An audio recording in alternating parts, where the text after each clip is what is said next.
ซีฮาทักทายสวัสดีทุกคนหลังจากที่เราห่างหายหน้าห่างหายตากันไปโดนมื้อนี้ก็จะมาอัปเดตว่าเฮือนหลังน้อยๆแขกน้าของเขานี้ฮอดใส่แล้วเนาะ EP นี้ก็คือให้คันใดเด้อทุกคนหลังคายังไม่ได้ตาได้ให้คันใดตะโกนงบน้อยประมาณนี้เนาะนี่อยากให้เบิ่งคันใดเด้อนี่ทุกคนคันใด5 คัน1 2 3 4แล้วก็5ตอนนั้นคันใดทุกคนมัด5 คันพอดีงามฝีมือสร้างเวท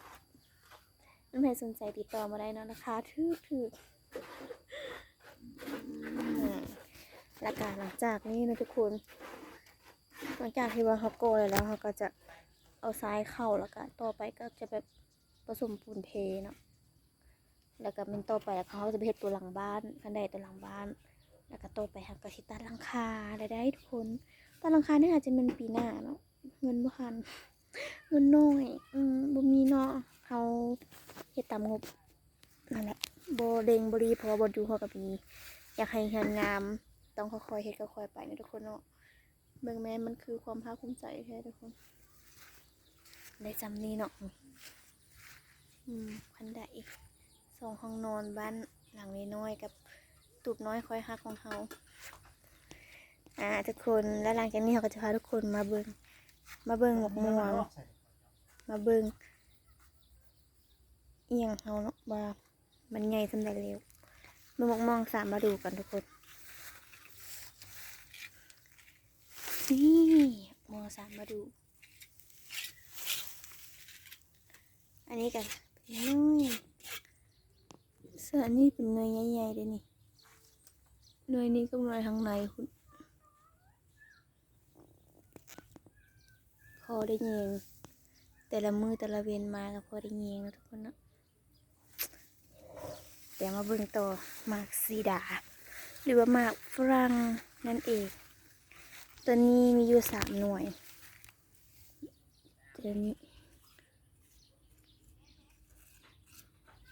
แล้วต่อมาก็ตัวของลุมทุกคนเป็นแฝดเลยตัวนี้นะ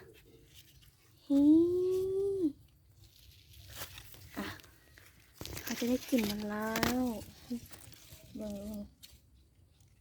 บริหอบริอย่างเลยอะไรกระเทือสินได้เห็นมากมันย้ำใดกับบัจับทุกคนเป็นย้ำใดกับบัจับเป็นย้ำใดกับบัจับหาก็มาจับปลูก3 ปีแล้วดิก็ต่อมาหมักสีดาพันกิมจูกิมใจของเรา